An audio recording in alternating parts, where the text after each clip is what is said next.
Kedarnath highway पर सोनप्रयाग के पास लगातार पहाड़ी से बोल्डर गिर रहे हैं। आज सुबह भी पहाड़ी से अचानक बड़े बड़े बोल्डर गिरना शुरू हो गए। गनीमत रही कि जब पहाड़ी से पत्थर गिर रहे थे उस दौरान पैदल रास्ता खाली था। बड़ा हादसा यहां पर हो सकता था।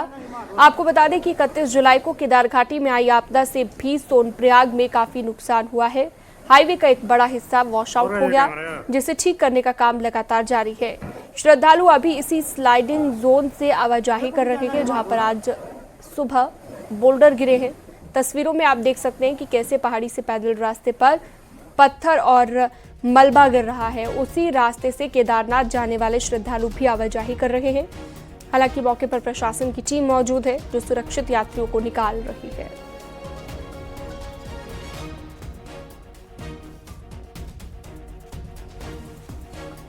तो स्लाइडिंग जोन से यात्रियों की आवाजाही अब करवाई जा रही है। दो तस्वीरें आप देख रहे हैं, पहाड़ी से जो भूस्खलन हुआ वो आप देखिए, और खतरे के बीच किस तरह से आवाजाही करवाई जा रही है।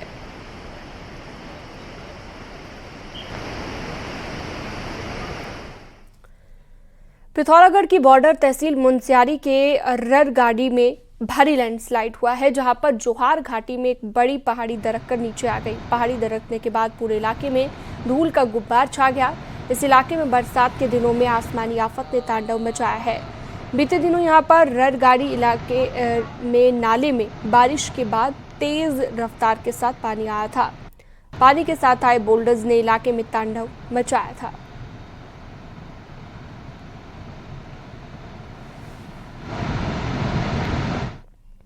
चमोली में बद्रीनाथ हाईवे एक बार फिर से बंद हो गया है। पागल नाला के पास पहाड़ी से भारी मलबा आया, पत्थर हाईवे पर गिरे और इसके साथ ही पागल नाला भी उफान पर बह रहा है।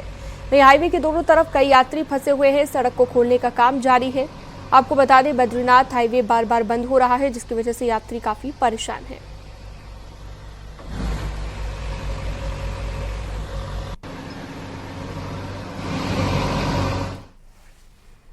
बागेश्वर के कपकोट में बारिश मुसीबत का सबब बन गई है। बारिश के बाद बरसाती नाले उफान पर आ गए हैं, जिसकी वजह से कई जगह पर यात्री फंसे हुए हैं।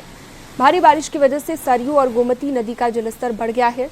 प्रशासन लोगों से नदी के किनारे न जाने की अपील कर रहा है। बागेश्वर में आज भी तेज बारिश का अलर्ट जारी किया गया।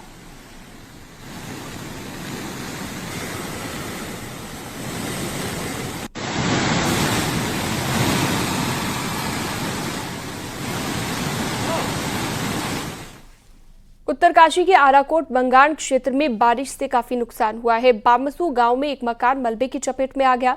इसके साथ ही सेब की फसल यहां पर बर्बाद हो गई। भारी मलबा आने की वजह से खूनीघाट सरास सड़क भी क्षतिग्रस्त हुई। जिले में लगातार हो रही बारिश से नुकसान हुआ है।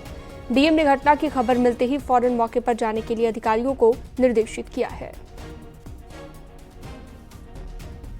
बादल फटने एवं भारी भूस्खलन के कारण श्री गोविंद सिंह रावत जी के आवासीय मकान और उनके सेब के बगीचे पूरी तरह क्षतिग्रस्त हो गए। जैसे हमको जानकारी मिली, हमारे द्वारा तत्काल लिखित रूप में और मौखिक रूप में शासन प्रशासन को अवगत करवाया गया। जो ग्रामीण क्षेत्र में जहाँ जो नुकसान आता है, तत्काल हमारी टीमें पहुंच जाती हैं।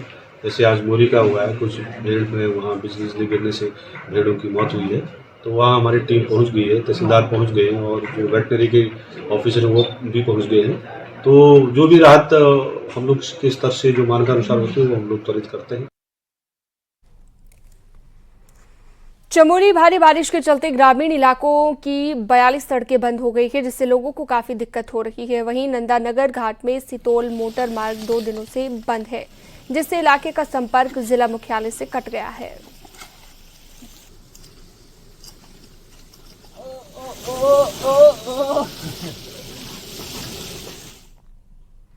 चमोली से अगली खबर, जहां पर नीति घाटी में हुई तेज बारिश की वजह से कई जगहों पर बरसाती नाले उफान पर हैं। सुराई थोठा से आगे तमक नाले में अचानक से पानी बढ़ गया। पानी बढ़ने से कई खेतों को नुकसान पहुंचा। इसी के साथ मछली पालन का काम करने वाले लोगों को भी नुकसान हुआ है। पूरी हिमालय छोर में अगर बादल फटने से काफी नदी नाला जो उफान में आया, और जो हमारे स्वरोजगार के माध्यम से जो लोग मत्स्य पालन करते थे, उनकी जो फार्मिंग चलती थी, वहाँ पे अधिक वर्षा आने से काफी जो मछलियों के लिए काफी खतरा हो चुका है। और वहाँ पे जो नदी नालों का पानी जो गंदा होने से काफी मछलियों की मृत्यु हो चुकी है। उत्तरकाशी के पुरोला में 2 लड़के कमल गंगा नदी के तेज बहाव में फंस गए। इसके बाद मौके पर पहुंचे प्रशासन की टीम ने दोनों लड़कों का रेस्क्यू किया और दोनों को नदी से बाहर निकाला गया। दरअसल दोनों लड़के नदी के बहाव में बहकर आ रही लकड़ियों को यहां पर लेने के लिए गए थे और इस दौरान दोनों फंस गए। पुरोला में कमल नदी में 2 लड़के फंसे हैं जो कि लकड़ियां पकड़ने के लिए यहां पर जा रहे थे और इस दौरान प्रशासन की टीम ने उनका रेस्क्यू किया है।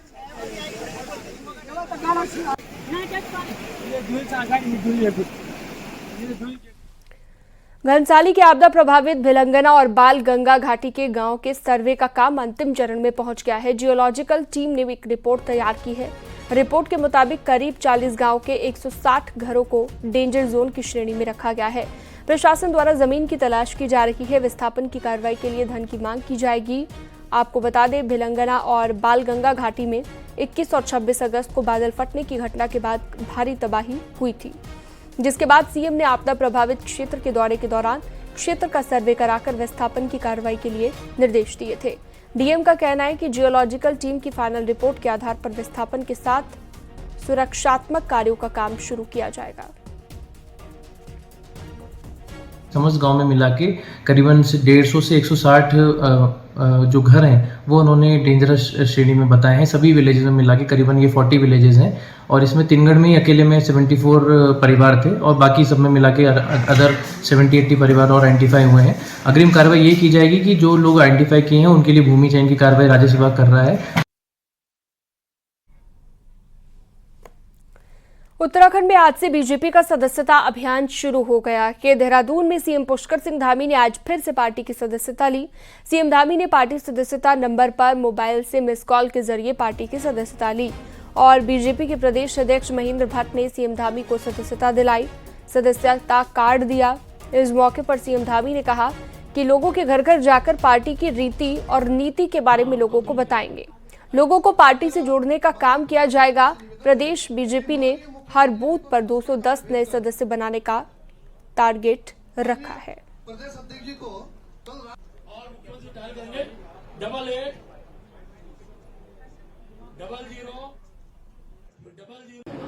भारतीय जनता पार्टी के परिवार को और अधिक मजबूत और सशक्त बनाने के लिए नए सदस्यों को जोड़ने का काम करेंगे। घर घर जाकर लोगों को पार्टी की रीति नीति और पद्धति से जोड़ने का काम करेंगे, उनको जानकारी देंगे। भाइयों बहनों, भारतीय जनता पार्टी विश्व की सबसे बड़ी राजनीतिक पार्टी होने के साथ ही सबसे लोकतांत्रिक और जीवंत पार्टी भी है। वर्तमान में 18 करोड़ से अधिक सदस्यों वाली पार्टी होने के बावजूद पार्टी के संविधान के अनुरूप पूरे लोकतांत्रिक तरीके से पुनः नए सदस्यों को जोड़ने की शुरुआत करना हमारे लोकतांत्रिक मूल्यों को दर्शाता है कि हमारी पार्टी पूरी तरह से लोकतांत्रिक प्रक्रिया के तहत संचालित होती है। सोमवार को कानून व्यवस्था पर हाई लेवल मीटिंग लेने के बाद सीएम पुष्कर सिंह धामी ने मंगलवार को फिर दोहराया कि कानून व्यवस्था बनाए रखना हमारी प्राथमिकता है। महिलाओं की सुरक्षा हमारी जिम्मेदारी है। किसी को भी कानून व्यवस्था को बिगाड़ने नहीं दिया जाएगा। सीएम ने कहा कि लव जिहाद और डेमोग्राफिक चेंज जैसे मुद्दों पर पुलिस को सख्त एक्शन लेने के लिए कहा गया है।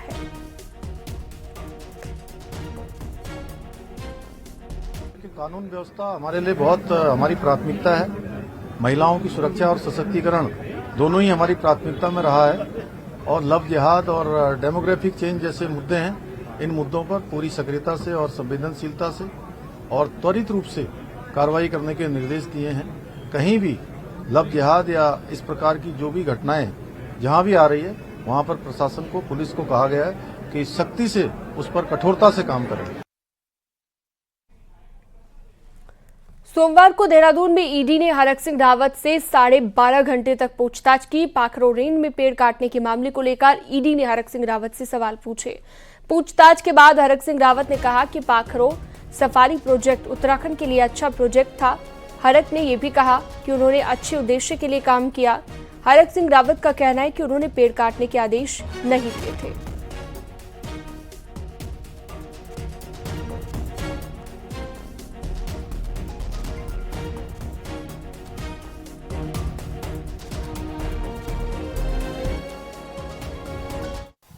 पाखरो टाइगर केस में कांग्रेस नेता और पूर्व वन मंत्री हरक सिंह रावत से ईडी ने पूछताछ की। लगभग 12 घंटे की इस पूछताछ में 50 सवाल उनसे पूछे गए। हमारे साथ कांग्रेस नेता हरक सिंह रावत हैं, उनसे पूछते हैं कि ये पूछताछ कितनी कठिन रही और क्या कुछ उनसे पूछा गया। सर, पहली बार आप ईडी के सामने पेश हुए, ये आपका डर था कि गिरफ्तारी ना हो जाए या फिर आपको जाना ही था? देखिए, मैं खुद चाहता था, और क्योंकि ईडी से कोई ये पाखरो टाइगर सफारी का कोई मतलब मुझसे संबंधित कोई ईडी का कोई मामला भी नहीं। वो तो मुझे नहीं मालूम कि ईडी जबरदस्ती कहां से आ गई और किस दबाव में काम कर रही है, और शुद्ध रूप से आपको भी मालूम है कि पॉलिटिकल दबाव में काम कर रही है। और मैं आज आपसे कह रहा हूं, अगर मैंने ऋषिकेश में पार्क बनाया, मैंने डोएला में पार्क बनाया, हमने देहरादून में जू बनाया, नैनीताल का जू को अपग्रेड किया, रामनगर से कॉर्बेट के नए गेट खोले, कोटद्वार से नए गेट खोले, तो ये एक मंत्री के रूप में पर्यावरण को बचाने के लिए, वनों को बचाने के लिए, जीव जंतुओं को बचाने के लिए,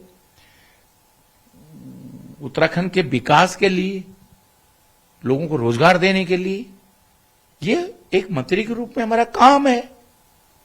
अगर हम उस काम को नहीं कर रहे हैं तो फिर क्यों हम मंत्री हैं भाई? और मैं आज आपको कह रहा हूं, पाखरो टाइगर सफारी आज नहीं कल बनेगी, और जिस दिन बनेगी, थोड़ा सा समय खराब था कि आज मैं सरकार में नहीं हूं। अगर मैं आज सरकार में होता तो मैं सुप्रीम कोर्ट में ढंग से पैरवी करवाता, मैं हाई कोर्ट में ढंग से पैरवी कराता। सोमवार को देहरादून में हरक सिंह रावत से ईडी की पूछताछ मामले में बीजेपी के प्रदेश अध्यक्ष महेंद्र भट्ट का बयान सामने आया। महेंद्र भट्ट ने कहा कि हरक सिंह रावत जांच में ईडी का सहयोग करें और अपनी बात रखने में संकोच भी करना चाहिए। कोई घेरने की दूर तो कोई प्रयास नहीं होते हैं। जांच एजेंसी अपना काम करती है, हरक सिंह जी उसको सहयोग करें, और जो मैं देख रहा हूं वो सहयोग कर भी रहे हैं। खुद ही वो कह रहे हैं दूध का दूध पानी का पानी होगा। तो हम भी अपेक्षा करते हैं कि इसमें जो तथ्यात्मक जानकारी हैं जो ईडी उनसे चाह रही है उनको देंगे, और क्योंकि दोष तो है ही किसी न किसी का, तो जो भी उसमें तथ्यात्मक विषय है, वो कुछ विभाग के मंत्री रहे हैं, उनको अपना विषय रखने में कोई संकोच नहीं होना चाहिए। उत्तराखंड कांग्रेस के वरिष्ठ नेता और विधायक प्रीतम सिंह ने केदारनाथ उपचुनाव के लिए निकाय चुनाव में जीत का दावा किया है। इसके साथ ही प्रीतम सिंह ने कहा कि सरकार निकाय चुनाव को टाल रही है। कांग्रेस में कहीं पर भी कोई मन मुटाव नहीं है। कांग्रेस में लोकतांत्रिक प्रक्रिया है, बड़ा परिवार है। कई बार हम अपने भावों की अभिव्यक्ति करते हैं तो आप सबको लगता है कि हमें जो है मतभेद है, और कई विषयों पर होता भी है, ये तो स्वाभाविक बात है। तो हमारे बीच में कोई मतभेद नहीं है। पूरी कांग्रेस जो है खड़गे जी के नेतृत्व में, सोनिया जी के नेतृत्व में, राहुल जी के नेतृत्व में आस्था रखती है, और कांग्रेस को मजबूत करने के लिए कांग्रेस का हर कार्यकर्ता काम करता है। हरिद्वार से अगली खबर है, जहां पर बदमाशों ने हुई फिर से लूट की वारदात को अंजाम दिया है। बताया जा रहा है कि ज्वालापुर कोतवाली इलाके में अवधूत मंडल आश्रम के पास मॉर्निंग वॉक कर रही महिला से चेन स्नैचिंग का मामला सामने आया। लूट का विरोध करने पर बाइक सवार बदमाशों ने महिला पर फायरिंग की। लूट की सूचना पर ज्वालापुर कोतवाली पुलिस और सीनियर अधिकारी मौके पर पहुंचे। सीसीटीवी फुटेज को खंगालना शुरू किया गया। इसके साथ ही आपको बता दें, इसी इलाके में रविवार को 5 हथियारबंद बदमाशों ने ज्वेलरी शोरूम पर 5 करोड़ की डकैती की थी। डकैती के आरोपी अभी तक पुलिस की गिरफ्त से दूर हैं। पुलिस अधिकारी फिलहाल मीडिया के सामने कुछ भी बोलने से बच रहे हैं।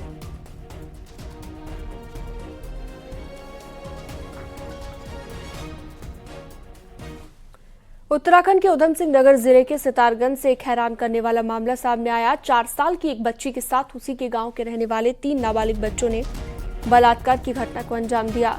घटना सोमवार की है, जब बच्ची पास के ही प्राइमरी स्कूल में पढ़ने गई थी। हालांकि बच्ची का नाम स्कूल में नहीं लिखा गया था, लेकिन इसके बावजूद माता पिता उसे स्कूल भेजा करते थे। लेकिन सोमवार को बच्ची के घर वालों के पास स्कूल से फोन आया कि बच्ची के पेट में दर्द की शिकायत है, जिसके बाद घर वाले स्कूल गए और बच्ची को घर लेकर आए। बच्ची ने बताया कि स्कूल के 3 बड़े बच्चों ने उसके साथ मारपीट की है। प्यार से पूछने पर बच्ची ने पूरी घटना बताई और घटना के बाद कोतवाली इलाके में तनाव है। 10 से 12 साल के 3 आरोपियों के खिलाफ मुकदमा दर्ज किया गया। तीनों को गिरफ्तार कर बाल सुधार गृह भेजा गया।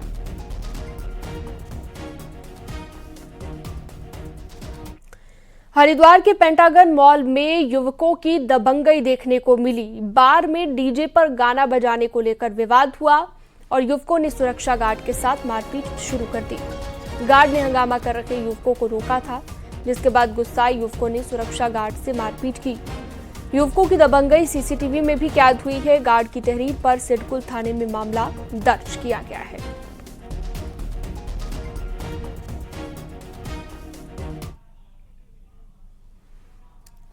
अल्मोड़ा के चौखुटिया में 24 अगस्त को हुई लड़के की हत्या का पुलिस ने खुलासा कर दिया है। पुलिस ने आरोपी खीम सिंह को गिरफ्तार किया है। पुलिस के मुताबिक आरोपी और मृतक ने रात में पहले शराब पी, उसके बाद दोनों के बीच किसी बात को लेकर विवाद हुआ। आरोपी खीम सिंह ने पत्थर से लड़के की हत्या कर दी।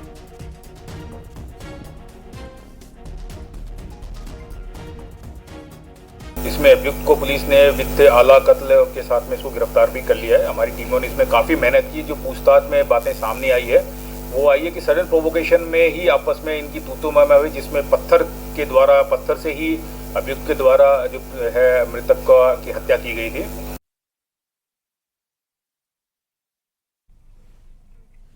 वक्त छोटे से ब्रेक का, फौरन लौटते हैं। ऋषिकेश में वन विभाग की बड़कोट रेंज छिद्दरवाला में गुलदार की चहलकदमी से स्थानीय लोग दहशत में हैं। दरअसल छिद्दरवाला के मशरूम प्लांट की सड़क पर रात में एक गुलदार दिखाई दिया, जिसकी तस्वीर प्लांट में लगे सीसीटीवी में कैद हो गई। रिहायशी इलाके में गुलदार के आने से लोगों में दहशत देखी गई। वन विभाग से सुरक्षा की गुहार लगाई गई है। आपको बता दें, इससे पहले भी रायवाला छिद्दरवाला के रिहायशी इलाके में गुलदार की चहलकदमी देखी गई थी, जिसे विभाग द्वारा पिंजरा लगाकर पकड़ लिया गया था। क्षेत्र में फिर से गुलदार का दिखना लोगों को सकते में डाल गया है।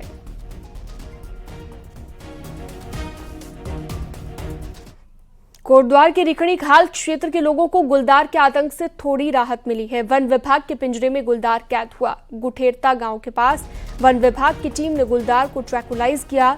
गुलदार को पकड़ लिया गया।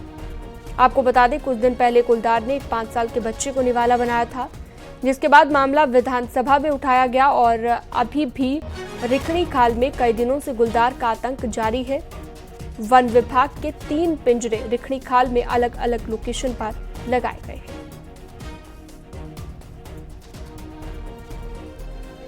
देखिए, वहाँ मारने का आदेश सरकार के द्वारा दिया गया, लेकिन स्पष्ट रूप से आदेश नहीं है।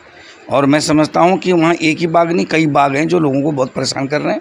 और मेरा तो निवेदन, मैं पहले भी इस बात को उठा चुका हूँ कि एक सत्र जब तक लगेगा नहीं, तब तक हमको अपनी बात को केंद्र सरकार तक पहुँचाने का कोई तरीका नहीं मिल पाएगा। कालसी से अगली खबर, चक्राता सड़क पर जजरेर मोड़ पर खिसके बड़े पत्थर को सुरक्षित तरीके से हटा दिया गया है। प्रशासन और पीडब्ल्यूडी ने तकनीकी एक्सपर्ट टीम के साथ मिलकर पत्थर को सुरक्षित तरीके से हटाया है। पहले पत्थर को जाल और जंजीरों में जकड़ा गया, उसके बाद पत्थर में सुराख किए गए। इन सुरागों में क्रेकामाइट केमिकल डाला गया। केमिकल के डालते ही 20 घंटे में पत्थर चटककर छोटे छोटे टुकड़ों में तब्दील हो गया। इसके बाद पीडब्ल्यूडी विभाग की टीम ने पत्थर के छोटे टुकड़ों को आसानी से पहाड़ से हटा दिया। आपको बता दें, पहाड़ी पर अटके बड़े पत्थर के गिरने से पुल को बड़ा खतरा था। न्यूज़ 18 ने खबर को प्रमुखता के साथ दिखाया, जिसके बाद प्रशासन ने कार्रवाई करते हुए अब पत्थर को हटा दिया है।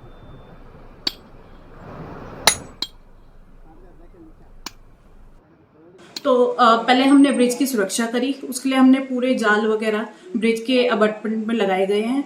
उसके बाद हमने जो हमने तोड़ा है वो क्रैकामाइट करके एक केमिकल है, उसकी मदद से हमने तोड़ा गया है।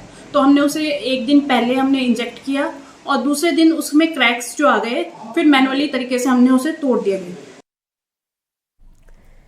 ऋषिकेश में पत्रकार पर हुए हमले के बाद और अवैध शराब की बिक्री पर पुलिस की कार्यशैली पर सवाल उठने के बाद एसएसपी ने इस पूरे मामले को गंभीरता से लिया और अवैध शराब के कारोबार की समीक्षा करने के फौरन बाद देहात एसओजी को भंग कर दिया है। सूत्रों की माने तो ऋषिकेश कोतवाली में तैनात 24 से ज्यादा पुलिसकर्मियों पर गाज गिरना लगभग तय है।